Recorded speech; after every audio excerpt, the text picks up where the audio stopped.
Hey y'all, Jack Moto here. I know it's been a while, so I thought I would give y'all a quick update of what's going on.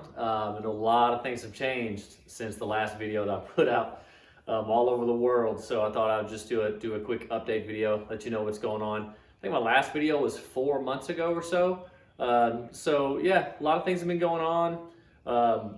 Here at home and of course throughout the world. So just wanted to check in with you. If you follow me on Instagram, which you should, at JJackMoto, you may notice that I sold the XSR back in beginning of the year, I believe, to a local guy here who had went to a good home. We'll say that. So no real reason, no drama with the bike or any underlying reasons why I sold it. I just I had done what I could with it.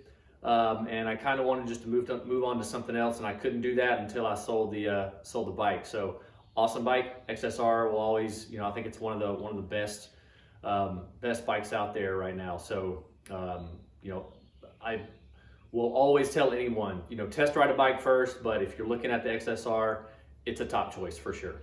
So let's move on from that. I've always, maybe if you, like I said, if you follow me on Instagram, you probably know what's going on anyways, but I love riding, I love motorcycles, but my real passion, I guess you could say, is cars. I love really old cars, and particularly behind me, the Mustang. So I've always wanted, I've had a few, in my high school and early college years. I've had a couple of late model Mustangs, but I've always wanted an old classic 60s, specifically a 68.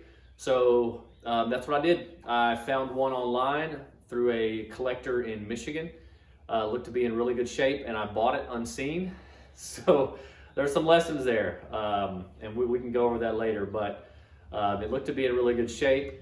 Purchased it online, and it got here, and it was actually for the price that I paid for it. It was in really good shape. The body is very straight. The motor's good. I've had to do a couple things with it, and that's what I wanted to do in this video is kind of give you an overview of the car, like I did on the XSR early on.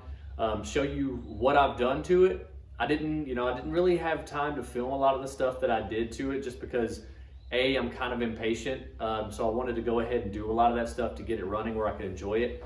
And filming and editing and all that stuff takes time. So I did quite a few things to it since I got it. I got it in mid-February, so I've had it a couple months now. But I'll show you real quick. We'll go outside and I'll do a walk around of the car and show you what I've done, and I'll show you what I plan to do. There's the really near future items that I want to do, and then there's the 5-year, 10-year goals that I want to do on that car. So we'll go over that. So stay tuned. It's a beautiful day. I'll go ahead and do a walk around on the Mustang, and then we'll fire it up too and let you hear that awesome sound. As you know, I'm with the XSR. One of the first things I did was the exhaust. Same thing with this. It had some really mild turbo style mufflers on there. I think the second day I had it in the exhaust shop, putting Flowmasters on it. So so we'll go ahead and walk around, and it's a 1968 Mustang Coupe. So it is, and it's with the black vinyl top.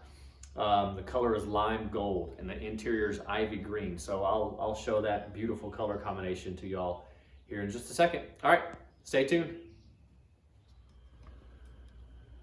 All right, y'all. I'm really excited to show y'all this. It's a beautiful car. Again, at the price point, it needs some work. Not everything on it's perfect. The paint can need a little help, or needs a little help. I've done it quite a bit with the motor, but here she is. So 1968 Mustang Coupe has the 302 block in it. And as you'll see, we'll open the hood and I'll show y'all that it's definitely had some work done before I bought it, but I've done a couple things to it as well. The color is lime gold. Interior is ivy gold. Beautiful color combination, I think. All right, so let's just go over what I've done to it, what I plan to do to it, and we'll start kind of like we did with the bike. We'll start at the front and work our way back. Actually, let's do exterior stuff, and then we'll do motor. So the wheels, let's start with those. Those are American Racing 17-inch. They're the Torque Thrust 2. Came with 15-inch torque thrust, and I really like the design, but honestly, they were just a little bit small for me, and I kind of had to do something to make it my own on the outside. So I went ahead and went 2 inches up for 17-inch. So I've got 17 by 7-inch on the front, and then I've got, and I'm sorry about this bright sun, but it's about the only time I can do it. So 17 by 7 in the front, and we'll go to the back, 17 by 8 in the back. And those tires are 245 45 17s in the back. Nice good contact patch there. And then 225 45 17s in the front. So a little bit more narrow. But I really like the old school style, but I wanted a bigger wheel. So that's why I went with the same style, the torque thrust style, just a little bit wider, and of course 2 inches taller. So I'm really digging that look. Really sets that car off. So that's really, so that's the biggest aesthetic thing I've done with this car. When I first got it, the very first thing I did, like I said, was the exhaust, but we'll go over that in a second. I also replaced the headlights. They were a little bit dim. I went ahead and I stuck with the halogen, so I have the Sylvania halogen headlights. So I went ahead and bought a pair of those. And the thing about these old cars is everything is relatively easy to replace. I mean, these are 3 screws, and there are 3 bolts behind this retainer ring right here, and that's all you do to pop the headlight out. I mean, even my wife's Explorer is changing the headlight bulb is crazy. So it's nice to have something old that you just literally unbolt 3 bolts and you're done. All right, so let's go ahead and get to the meat of this beast. I'm gonna put you down for a second here while I pop the hood.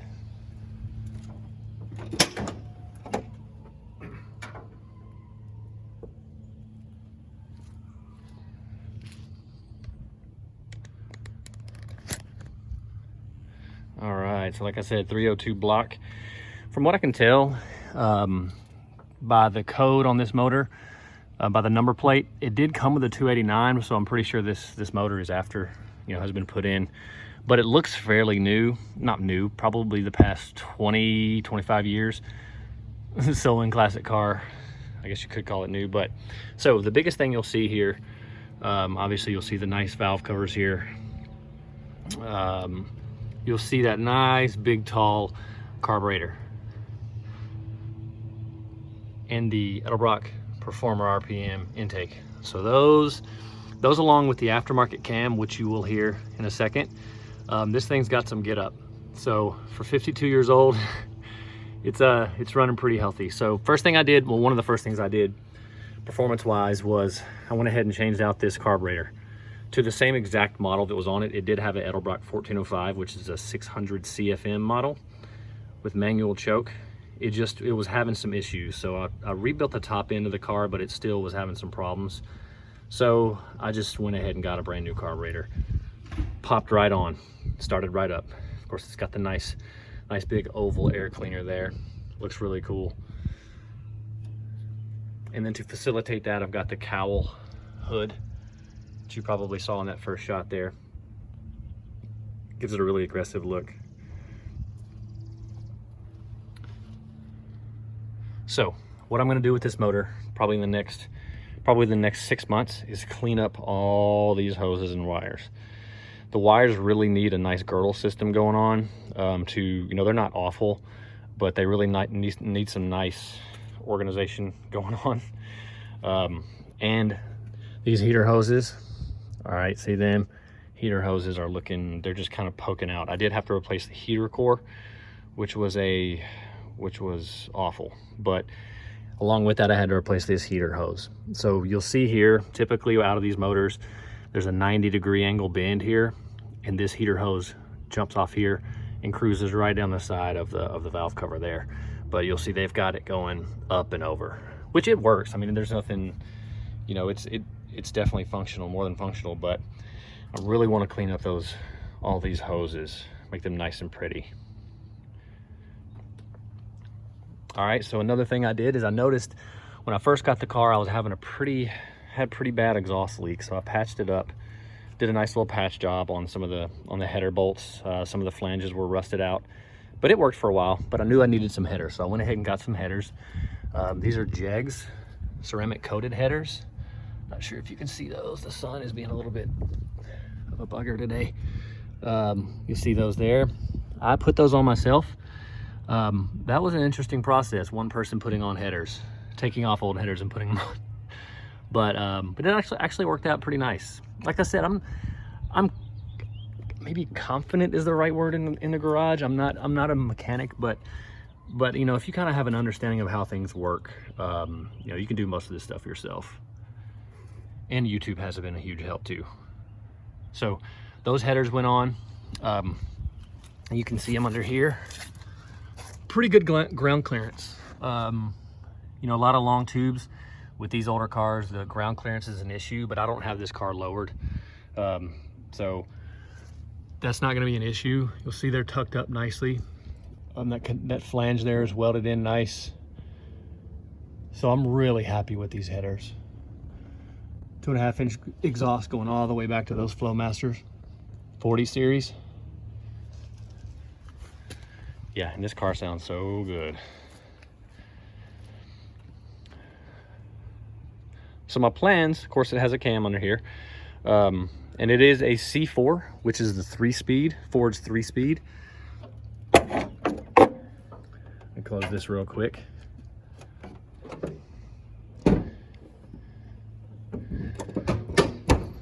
And I was really happy when the car came. Just a little side note. I did look it over pretty well, and all the body panels line up nice. The hood lines up nice. See there, the hood lines up nice. One of the common problems with these old cars is the hoods get a little off, and then so do the door panels, the gaps. So you see how the gaps are nice there. Anyways, so this car has a 3-speed. We'll go ahead and pop open the door here. This car does have a 3-speed, which works fine. Now, the 5-year plan is to go ahead and put a T5 in here, 5-speed. I really think that would just give this car a whole other level of fun. But it's pretty awesome right now. I mean, it shifts flawlessly, so I was really happy with that. Have a slight transmission fluid leak, but I mean, a drip or two every time I bring it back, so it's nothing big. So you'll see the interior here, the Ivy Gold. It has, the carpet is not original, I don't think, but it is pretty old. It's starting to show signs of wear here. You'll see around the bucket mounts there, or the seat mounts. I haven't found any rust in the floor pans, so that was good. But the seats must have been put in within the past probably 10 years or so, because they're in very good condition. You'll see here. Those are just the typical vinyl buckets that the car came with. There's the rear seat there. Really cool part about these old cars is the dashes. I love the 67 and 68 dashboards. Just that one continuous line that runs all the way across. It's a really cool touch. And of course, those super simple gauges. And this is such a great sound here. Just nice solid engagement. Work our way around to the back. So I went ahead and replaced all of the taillight bulbs. They were a little bit dim for my liking, so I went ahead and replaced those. They were about $5 a piece and took about 5 minutes to put those in. So again, something super easy that makes a pretty big difference. See that side view there? Such beautiful lines on these old cars. And I like the fastbacks just as much as anyone, but there's something about these coupes that I really love. Okay, so let's keep going. Really not that much else to show you other than the gauges here, and they all work. Of course, you have your oil pressure here, speedometer. This was a clock, but I'm not sure why there wasn't a clock in this one. And you've got your fuel gauge with your battery, your alternator there, and then of course your tip gauge. So thank goodness all these gauges work. That was pretty nice. And then, you know, you have your heater controls here. It does not have air conditioning, and I'm okay with that. Your heater. So it's kind of funny. These things are quirky. So I had to kind of do some research and figure out how this heater works. So if you want to engage the heat, press that down. Of course, the temperature goes down with it. If you want the hotter temperature, and then it does have defrost too. And basically that just, there's a heater box under here, which I had to replace. Oh man, this was one of the hardest things I've ever done on a vehicle. But anyways, that's where the heater core stays. So I had to replace the heater core, and that's where I'm gonna engage the, so there's your defrost button there. That just deflects air up into your dash. So super simple operation. Yeah, that's it on the Mustang. Like I said, it's a rolling project. I've got it now where it is running pretty healthy. So I'm very happy with it. But in the next, 5-10 years, like I said, I really want to do the transmission swap. That'll be one of the biggest. And other than that, I'm just gonna kind of see how it goes. There is, and I did forget to mention, so these cars, most of the cars came with drums, right? Drum brakes on all 4 corners. So one of the biggest things I want to do probably in the next 2 years, I would say, is go ahead and do a power disc brake conversion.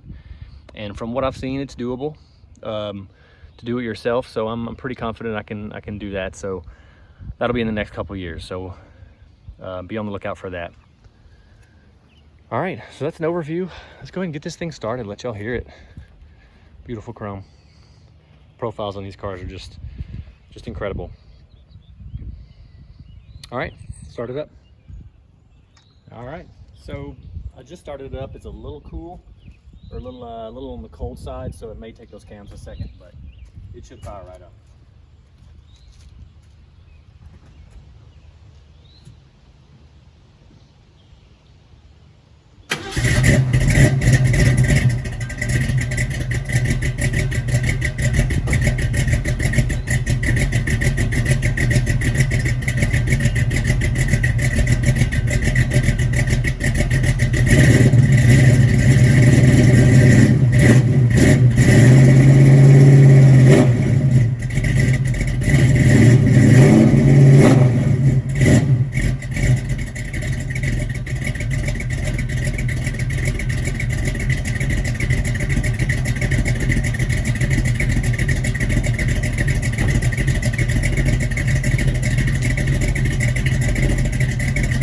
Still needs to warm up just a little bit, but I'm not sure if there's a better sounding car. These old American muscle, just hard to beat, right?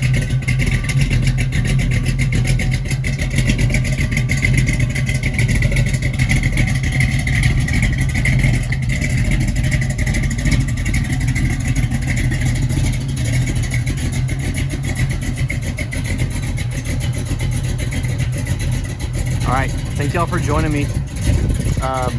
And thank y'all so much for the subscriptions. I know I'm probably gonna lose a few subs because I'm not doing the XSR anymore, and that's okay. But I passed 1,000, so I really appreciate y'all subscribing. And hopefully some more content will be coming this way soon. All right, y'all take care.